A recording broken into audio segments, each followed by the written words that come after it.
And welcome to The Bottom Line, where we dig into some of the main business and economic stories of the day. Poland's Climate and Environment Minister Paulina Henning-Kloska announced on Monday that the Polish government will subsidize the geothermal exploration and drilling in 7 Polish municipalities, and with a couple of them more lining up. Unsurprisingly, green energy transition and solid energy diversification is viewed as a top government priority, both economically and politically. However, geothermal is considered a source that is often overlooked. Today, I'm joined by Marek Józefiak from Greenpeace Poland to discuss the details of the Polish government's financial support. Good afternoon. Thank you very much for joining us in the studio. So let's begin with how well developed the Polish geothermal energy industry is, if we can even call it well developed in an industry in and of itself. The government has been actually supporting the geothermal energy exploration and drilling for quite a few years. How well can we assess the progress of that?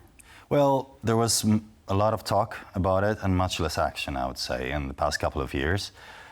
So far, only 7 projects are active in Poland, and most of that is actually in 2 towns. The vast majority is one town of Zakopane, a very famous Polish ski resort, with the largest geothermal heating system in Europe.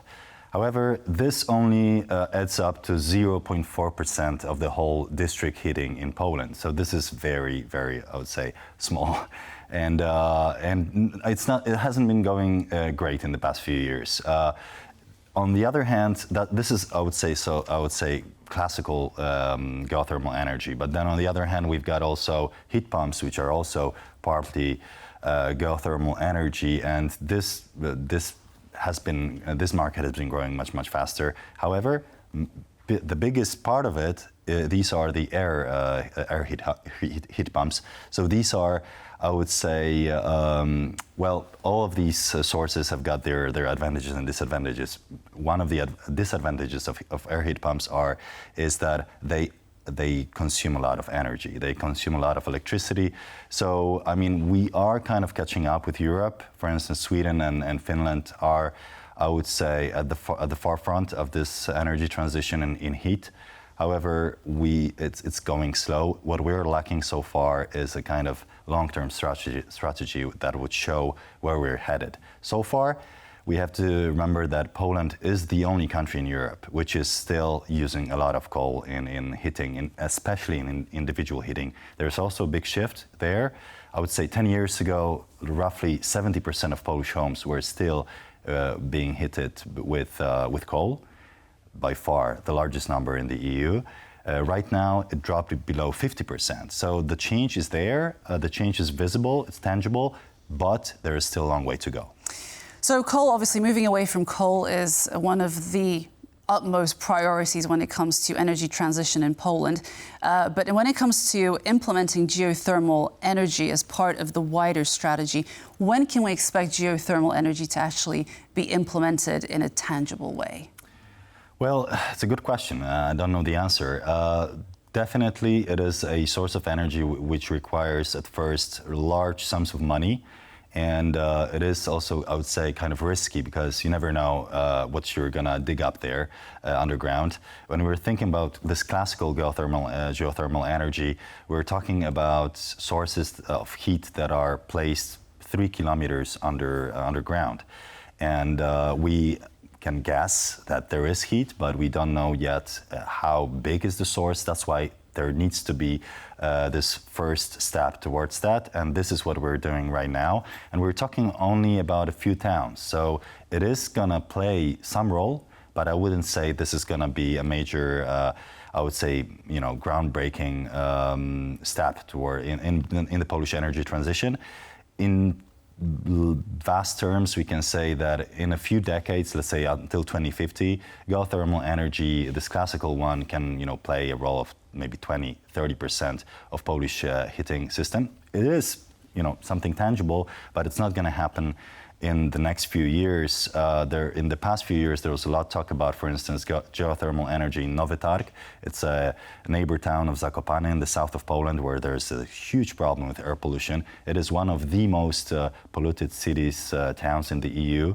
However, it is taking time. Those first investments take years, and then afterwards, then you have to build the whole infrastructure around it, and so it takes time and it takes a lot of investment. And obviously, it doesn't mean that we shouldn't invest in it. However, we have to diversify those investments, and geothermal energy, this classical one, can play a role, of course. A lot of geological studies actually indicate that Poland has a lot of potential when it comes to natural resources. It's just quite well positioned when it comes to geothermal energy. But I sense that you are a little bit skeptical when it comes to the role it can play in energy diversification here in Poland. Well, we've got those studies, and these studies show that if you think about the technical, I would say, applicability of those sources, it can cover from 19 to 31% of our demand in district heating. It is tangible, as I said. However, it's not gonna be anytime soon majority of the heat that we need. However, there's another when we're talking about this ground scale heat, ground source heat pumps. So this is those shallow. Well, the drilling there is up to 100 meters, right? And we can actually, then this source of energy can be applied to family housing. Whereas if you talk about classical geothermal energy, we're talking about district heating. Mm-hmm. You need large scale for that. Mm-hmm. This is huge investment that requires huge upfront payment, I would say, because we're talking about millions of zlotys that you have to pay upfront for this drilling up to several kilometers. And if we're talking about these ground source heat pumps, there the potential is I would say, without limit. You can basically dig anywhere and receive heat from there. So this has basically limitless potential. What is lacking there, again, is the funding. Mm-hmm. We've got a so-called program, Clean Air, Czyste Powietrze, and this is a 10-year program that was supposed to give roughly 25 billion euros of investment in clean air technologies. And so this has to be scaled up. So far, we were not, the government was not following through its promises on this program. It is catching up the pace. Roughly 1,000 people are applying for this program every day. So it's actually moving towards a good direction. However, what we need again is long-term strategy. Many cities don't know, many citizens don't know which technologies are supported by the government and which technologies are supported in the long term. In many cities, we're still looking at huge investments in gas as a source of energy. What we know is going to be, taxed soon by the EU. There will be in a few years a tax on CO2 emissions from private housing, and it seems that the Polish government is still neglecting this issue, and it's going to be a problem if that will not be addressed by the government. If we do not direct huge funds from, for instance, subsidizing coal mines. This year only, we will spend 9 billion zloty. This is more than 2 billion euros. Solely on funding the coal mines in Poland. Next year, it's going to be the same scenario. Again, 9 billion zlotys on funding coal mines, which have no future. These funds should be redirected to these kind of investments. And another principle, what we need to aim for is energy efficiency first. If our house is well insulated, it will need much less heat. So this is the kind of thinking that should be behind those programs. Indeed. So there's still a lack of awareness. But just moving on to energy efficiency and energy transition strategy, I just wanted to ask you if you could just contrast geothermal with solar, wind, and nuclear, because my impression is that we still hear a lot more about nuclear, solar, and wind. But there are some advantages to geothermal. For instance, it is quite reliable in terms of the environment. It is also a little bit more environmentally friendly, I think, when it comes to setting it up. Obviously, there are some upfront costs which are very, very high. Right. So if we think about the energy technologies in which are being developed in the world, and we look at the sources, more than half of it is going into solar energy right now in the world. So we're living in a solar era, and we can say that, well, the current forecasts say that by 2033, the solar energy will be the number one source of electricity in the world. When we're thinking about geothermal energy, then I would say runner-up is wind. Wind is again a very it develops itself at a very high pace. Nuclear is kind of stagnating around the globe, and the forecasts of, for instance, International Energy Agency show that it will rather stay on that level, whereas solar and wind are really, basically from year to year beating another records when it comes to installed power capacity. And if you're thinking about geothermal energy, it is more about heat. So the EU says that within a few decades we can look at, let's say, 10% of electricity being produced from geothermal energy and roughly 25% of heat production. So these are significant numbers. But I would say solar and wind will be the foundation. It will be the foundation of our energy system very, very soon.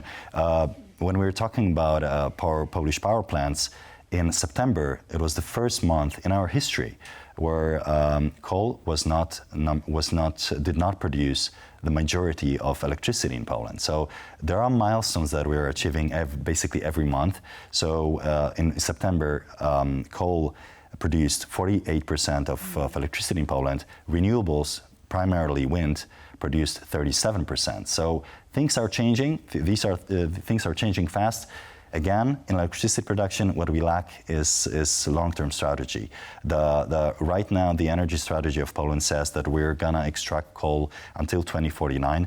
It doesn't seem possible. Our analysis from 30th of September shows that basically we're gonna quit coal by 2035, and we should be ready for this. Okay. And our energy scenarios are not. And this is a problem because obviously there are towns that will be affected by this. There are coal mining towns in Poland and whole regions which still are thinking according to those strategies that, for instance, coal will be there until 2040s, and this doesn't look very credible, and this is very dangerous because obviously people need to have alternatives when it comes to, for instance, job market, right? Of course, of course.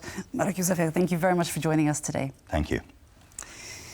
And that was Marek Józefiak, Greenpeace Poland, here with me today on The Bottom Line. Thanks so much for joining us on Business Arena. I was your host, Marie Cato. Join us every day at 5 p.m. CET on TVP World, and for regional business stories, follow us on X and on tvpworld.com. Coming up next, World Talks. Goodbye.